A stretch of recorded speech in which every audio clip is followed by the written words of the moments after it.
basically going off the way this film ends, do you think this would have been the perfect ending for Craig's tenure, or are you over the moon that he is doing 2 more? No, I think it's great that he's doing 2 more, but I hope that it seems like Charlie was saying earlier, it's almost like it's a reboot. Like they've put things back to the way they were, and I hope that's not the case. I hope they travel like this film did into, they break new ground that we haven't seen before, because I wouldn't want to go back to the same Bond tropes that we've seen. I think this is a much more intelligent film, it's a much more adult movie, and while it might not tickle that Bond fancy with big climaxes with battling armies in the bowels of oil tankers, but it's a whole new thing and it's grown up and matured, and I would like to see that continue. What began with Casino Royale was definitely, the promise of Casino Royale was paid off with this film, and I would like to see that continue with the franchise. I don't think this is a problem. I can't add anything. He's too good. He's too good at this. But I mean, I think we'll never see a film like this again. No, I don't think so. It'd be interesting to see. I mean, I would not want to be the next director to take on this franchise, because Mendes was able to get that cast. Well, it all came to work for him. I was going to ask that question actually, because I think it could very well be Danny Boyle. Danny Boyle, for those of you who don't know, directed the Olympic spot with the Queen jumping out the helicopter. And you know, maybe I'm drawing too much into it to think he might do the next one. But after you've done Sam Mendes, you can't then just have anybody. No, yeah, I would like to see this begin a trend of Academy Award-winning directors taking on the Bond franchise. And Danny Boyle, I think, is a fine choice. But my God, Roger Deakins. He knocked it out of the park. Star of the film. Unbelievable. I think a nomination's in order. Yeah, I think there's going to be a couple. I think this Bond film might be the most nominated Bond by the Academy that we've ever seen, which, well-deserved. Well-deserved. Well, here comes the cliche question. Best scene and least favorite scene. Oh, I didn't have a least favorite thing. I think the scene in Shanghai, I don't want to say what happens in Shanghai, was a tour de force of direction and cinematography and action choreography. Amazing. I love the scene when he first met Severine. She was amazing. It's too bad. Too bad. And I mean, I thought the whole end of the film, a lot of people have talked about they didn't like. I love the end. I love the whole end that takes place at Skyfall. I'll let you guys find out what that is, but I loved it. I love the whole thing. So, of a piece, it really is the Unforgiven of the Bond franchise. The mob ascends. Let's watch the magic.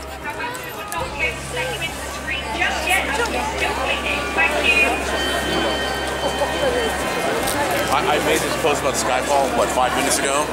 How many comments? Nine people commented on it already. Jesus Christ. I imagine they were all tell me everything, right? No, it's interesting because people don't want to know.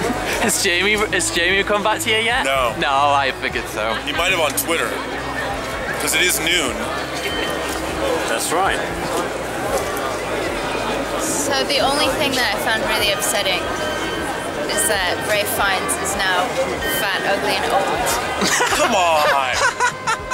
I used to be so in love with him. Because he was the man in Strange Days and The English Patient. In The English Patient, he's like Mickey Rourke was in 9.5 weeks. I fell in love with him actually in Quiz Show. Oh, he's a great Quiz Show. I wanted to marry him at Quiz Show. Now, come on, man, he can still do no he's wrong. repellent. Oh, what? I mean, he was a good actor, but he's just so ugly. Oh man, Ray Fiennes, he's Lenny Nero, man. Big nose, horrible receding hairline. Oh, it happens to all of us. Kind of pasty. Come on. Blonde. No. You thought the fights in the film were good? Let's watch this one. Come on, Ray Fiennes could do no wrong. Absolutely. Started The English Patient. 15 years ago, he could do no wrong. And now he's got a long-time job. Now he directed Coriolanus. Come on. That's true. He's the man. He's the man. He's always the man. He will always be the man. Well done, Ray. He was the man, he is the man, he will always be the man. No, he's not. All hail Ray Fiennes. And can we get a Strange Days Blu-ray except in Germany? It's out on Blu-ray in Germany, but not in the States. Why is that? I have no control over these things, but I'll see what I can. Box Home Video, where's Strange Days? Directed by Catherine Bigelow. Won an Academy. Who? You know, Catherine Who? They should do a Catherine Bigelow. Why do I not have? Why do I have to go to Germany? And by the way, it's not region free. I can't play in the States. I don't have a region free Blu-ray player. Right? I really want Strange Days on Blu-ray. Why don't I have it? I don't have the right stuff, but next year I understand. You don't have a region-free player in your edit suite? I don't. Not What Blu-ray. kind of edit suite are you working I know. with? I'm off to the IMAX now. The others can't come. Well, Robert can't come with me. He's got dinner with friends. He can't. So, but I bought 9 tickets, so I think I have a row to myself, which is nice. And lots of people glaring at me for taking the tickets. But I'll sell them to some people on the streets if I can hawk them off.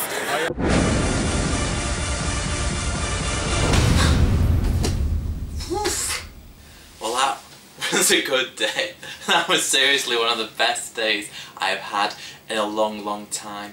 We didn't get to record, obviously, a full hour-long review in the middle of Leicester Square with Robert, but we got his initial thoughts on the film, and we're going to have him back to do the spoiler-filled version in a couple of weeks' time when you've all had the chance to see it. But I mean, I think he summed it up pretty well, and I've got a couple of extra thoughts of my own to add right now. Again, spoiler-free, or as spoiler-free as I possibly can make it. The most important thing to say about Skyfall is adjust your expectations. Now, don't panic, the movie's fantastic. I loved it, we loved it. We loved it even more the second time.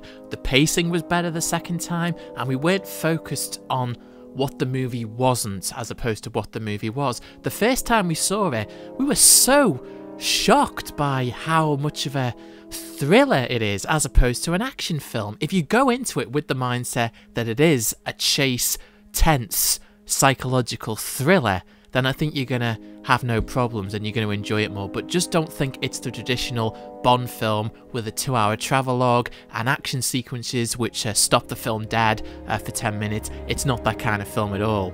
And because of that, I think there is going to be a bit of a division on the film. Some of the critical raves you've heard are a bit overblown. It's not the best James Bond film, and it's not as good as Casino Royale, so it's not even Craig's best outing. I can promise you, not everyone is going to like Skyfall. Even though we've had Bond films with personal stakes before, Skyfall is the most intimate Bond film that's ever been made. It's surprisingly small scale. It's got scope, it's got action, it's got money on the screen, but the plot is really just about protecting or destroying one woman. It's really, when you boil it down, only one person's life at stake. The Bond girl in this film is Judi Dench. The other Bond girls, even though they have sizable screen time and definite charisma and personality, and Naomi Harris and Berenice Marlowe are fantastic in it, they only have smaller roles in comparison to Judi Dench. She is the character that spends the most time with Daniel Craig's Bond. Now, to be fair, the film's first hour takes us on the usual globe-trotting travelogue. We go from Turkey to Shanghai to Macau to the villain's evil island lair in God knows where. But the second hour takes us back to Blighty and keeps us there. It's not a fantastical story at all this time. There is no fantasy in Skyfall. Even the Nolan Batman films, for all their grounding, they do take place in a slightly elevated plane from our own. It's not the real world. Skyfall is the real world. The intention very much seems to be that while you're in the theatre watching this film, this story could be happening just outside right now. And that's especially effective if you see the film in London like we did, because so much of it takes place there. For example, there's a major set piece at the London Underground on a platform that I passed by while I was coming to the theatre. It's all part of the plot though. This is the first Bond film that deals with the information age, the functionality of espionage in that world where everybody knows anything, in the world where we have WikiLeaks, where nobody has secrets anymore, where there are no shadows, which is a direct line from the film. As I'm sure you're aware, the film kicks off with the greatest internal British intelligence security breach in history, certainly the history of this series of films. M's capability of leading British intelligence into this new era is called into question. She's put on trial, essentially, as is the entire old way of doing spying. In one particular sequence, M, making a statement to the Judicial Committee, is called upon on her own to basically defend the old way of spying on people, of defending our country, of espionage as we've known it for the previous 50 years of Bond films. And she defends it and does it while Bond is chasing his enemy, and while we're seeing that classic Bond style action and chasing. It's brilliant, but of course, as you can imagine, you know, it's not an action sequence which is just stopping the film dead. We're having tense psychological discussions and sequences, poetic dialogue scenes intercut with action. So you can't call it an action film, it's a thriller.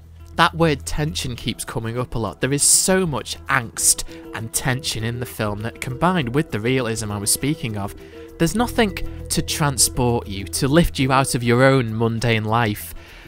And a lot of people count on the Bond films for that. It's not escapism.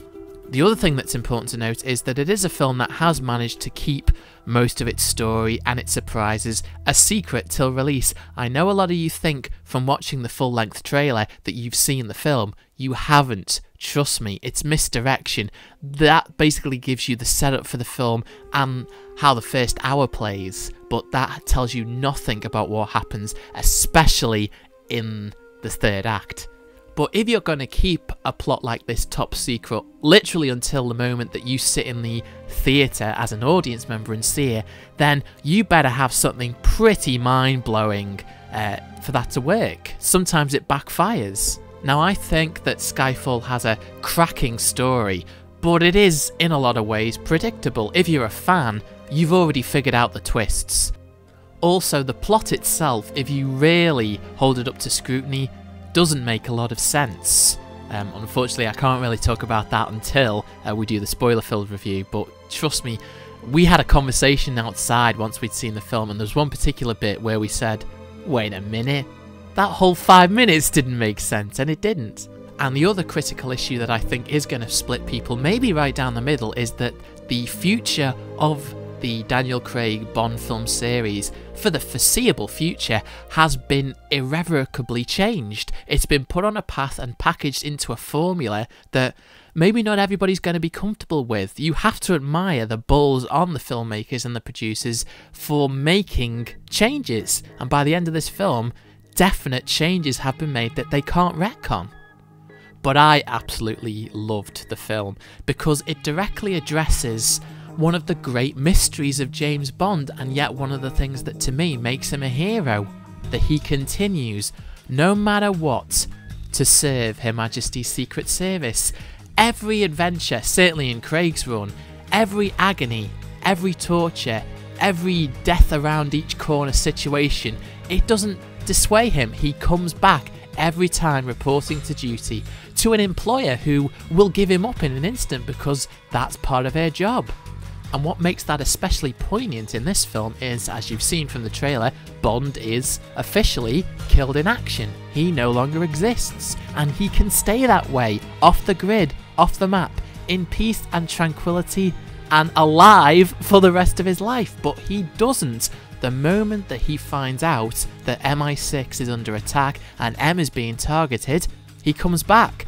I am going to spoil that Bond returns to London not 10-15 minutes after getting shot and drowned, and I initially thought that they were rushing that because there is a lot that you could do with Bond being off the grid, but they're making a point in the story. Having Bond come back into service so quickly makes that point about this man's sense of duty, not just to MI6 of course, but to this one woman who in this run of films has had a particularly significant bond. In Judi Dench's M in this film especially, the filmmakers actually have the courage to make her not necessarily likeable.